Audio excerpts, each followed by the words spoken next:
لو عايزة تعملي فطار في رمضان يكون سهل وسريع من غير ما نبهدل المطبخ، فالنهاردة هنعمل أول وصفة معانا من تفريزات رمضان اللي عملناها مع بعض، وفي حلة واحدة بس هنعملها، وهي مكعبات الفراخ بالرز البسمتي، وطعمها خطير جدا وما بتاخدش وقت خالص. هقول لكم ازاي تعملوها بكل سهولة، ده حتى لو لسه أول مرة تدخل المطبخ هتعمليها وتطلعيها مظبوطة من أول مرة إن شاء الله.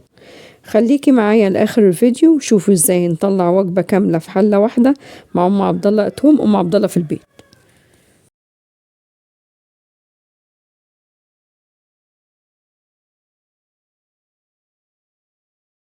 السلام عليكم ورحمة الله وبركاته.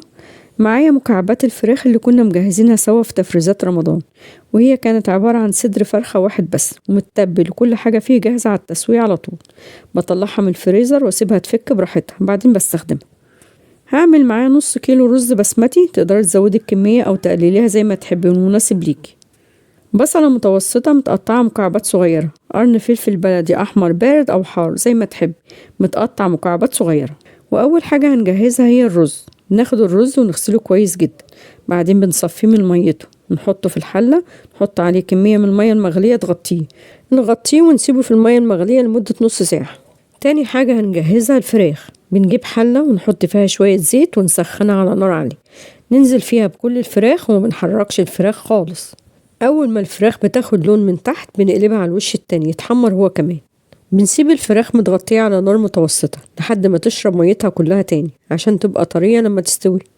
أول ما الفراخ ما بتستوي بنشيلها ونحط البصل يتشوح شوية،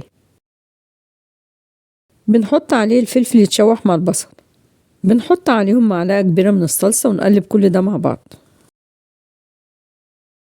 بنصفي الرز ونحطه عليهم ونقلبهم مع بعض ونشوح الرز معاهم قبل ما نحط الشوربة أو المية. ننزل عليهم بالفراخ ونقلب كل ده مع بعض. نحط عليهم 3 كوبايات شوربة مغلية ونقلبهم مع بعض، ولو مش عندك شوربة استخدمي 3 كوبايات مية ودوبي فيهم مكعب أو مكعبين مرقة فراخ وحطيهم على الرز. بنسيب الرز على نار عالية لحد ما يغلي، وأول ما يبدأ يغلي بنقلبه تقلبتين وبنهدي النار خالص، وبنغطيه يستوي براحته خالص، وهو مبياخدش وقت، يدوب 10 دقايق ويكون خلصان. وده الرز بمكعبات الفراخ بعد ما خلصوا وكل حاجة فيه مستوية وطعمه وريحته جميلة جدا. بجد مش هتندموا أبدا إنكم جربتوها. وبكده تكون وجبتنا خلصت، وزي ما شفتم سهلة وسريعة من غير أي خطوات كتير. والنوع ده من الأكلات هيفرق قوي معاكي في الأيام اللي بتبقي فيها مستعجلة، وكمان لما تكوني مش عايزة تقفي كتير في المطبخ. أتمنى الوصفة تكون عجبتكم وتجربوها وتشوفوا قد إيه هي حلوة قوي. ولو الفيديو عجبك اعملي لايك واشتركي في القناة عشان يوصلك كل جديد من الوصفات السهلة والسريعة.